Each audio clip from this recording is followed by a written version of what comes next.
Do you mind if I share a small story here? If it's okay. I would love that. I would love that. This is inspired by a real life example. Okay. I know a guru, and his disciple. Let's name just hypothetically. Let's keep her name Bhavini, for example. Okay. So Bhavini was a disciple of this guru.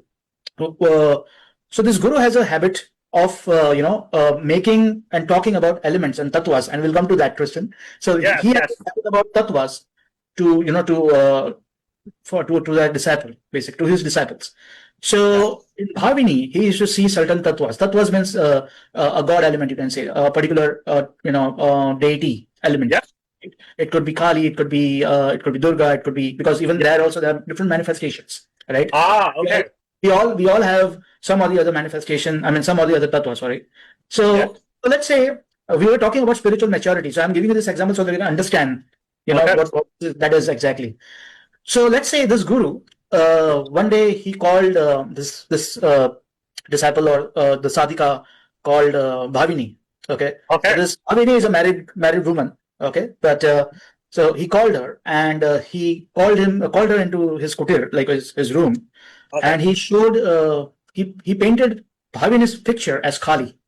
Okay. And he showed her, look, you are my Kali, for example. So so Bhavini got petrified actually by looking at that, because first she was thinking what this guru, because see again, she being a married woman, she was thinking that, what is this guru doing, calling me in a room, and all those sort of thoughts are coming. So now as a guru, this guru, see, a guru always knows what is happening in the conscience and consciousness, right? But still they will go ahead and do whatever they are supposed to do to trigger things, so that it is always in betterment and upliftment of the disciple. So even then, even though he knew that she may think like this, still he showed this painting of Kali with her face, and because that was his expression, right? So he said that, look, for me this is Kali and this is you. Now Kali, as you know, you must have seen the picture of Kali, right? So, but she is, if you look at the photo or image of Kali, she's not wearing any clothes, you can say. So why is that? Is we in India we call it avduta. That's a different thing altogether. What it means is simply that she's infinite, basically. So that's how it is. Okay. Infinite, and she is in her the most raw form, because you're talking about the fierce form, right? The Kali that is, she's like a demon slayer / she has her tongue out. So from what my understanding is that she's in her fierce form, and if a man is full of like sin and like he sees her as like scary, it's because that's the man's fault. He's not seeing her as the divine aspect that she is, or from what I know, or as we Westerners describe it. No, it's not somebody's fault per se. It is just like, that's what I'm coming to. So it's all about spiritual maturity. That's what I was saying. So when this guru showed Bhavini a photo of Kali, and he says that you are my Kali, instead of thinking that guru is seeing the divine in her, she thought that guru is looking at me in this way. You know what I mean? So she perceived it. She perceived it in that sense. And from that day on, she started, even though she was saying that, Guruji, you are my everything, you are my God, you are my Krishna, you are my Shiva, blah, blah, blah. But still, Guru knew that she's thinking like that for him, right? But then Guru, after that incident, whenever Guru used to meet Bhavini, he used to always trigger her, and he used to always talk only about that topic. He used to say, Bhavini, how you are my Kali, for example. And Bhavini used to get conscious, because again, that thing used to get triggered in her head, because she perceives it in that sense, right? Okay. But what Guru was trying to do was to make her realize into God realization mode about her own, right? About her own tattva. So this is what spiritual maturity is. You know what I'm saying now? Yes, I do, actually. So like you correctly said, some people say that it's the fault, it's a sin. In Hinduism, we normally don't say that it's a sin or it's a sinner. We always say that this is the dosh of a person, as in this is something you have to work upon, and you have to transcend yourself from that. That's it. See, as you like I was telling you earlier, as you expand your consciousness, right? First is you become more receptive. So what we normally do is, let's say I give you a song, just to give you an example. I just share one song with you or a video with you. For example, I tell you, Tristan, you watch this video and you let me know. How do you own that's that or it was a very beautiful song, very beautiful very beautiful video. Yeah. So again, so that's what. So there are different levels to it, right? One is you will say that it's a beautiful song, which is there.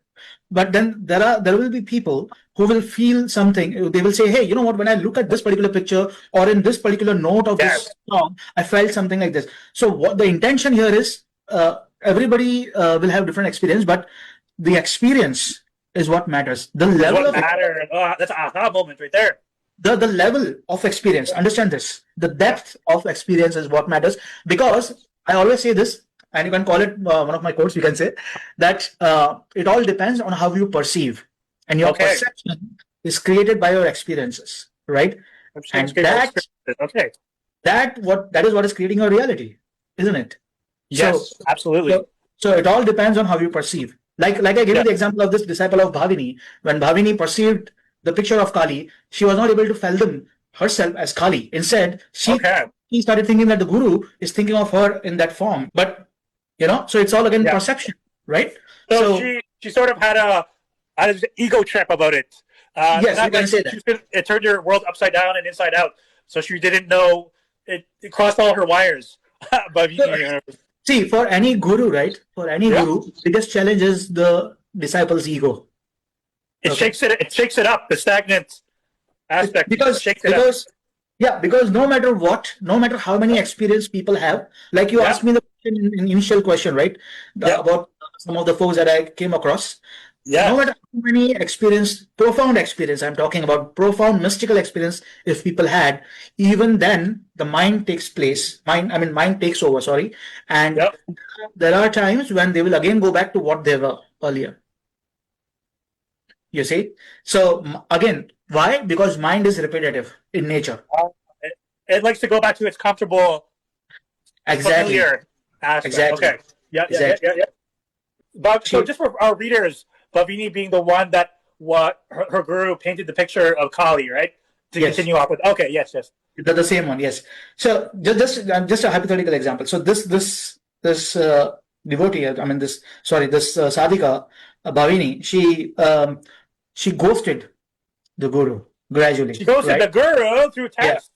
Yeah, whatever, text and everything in every possible way. But before ghosting, she called the guru and she told the guru that I think that you think of me in this way, and that is what really devastated the guru actually, but the guru knew that this was the risk in this, right? But he was that information. So, but then he did his job, because his job was to trigger this thing and try to elevate her from that thing.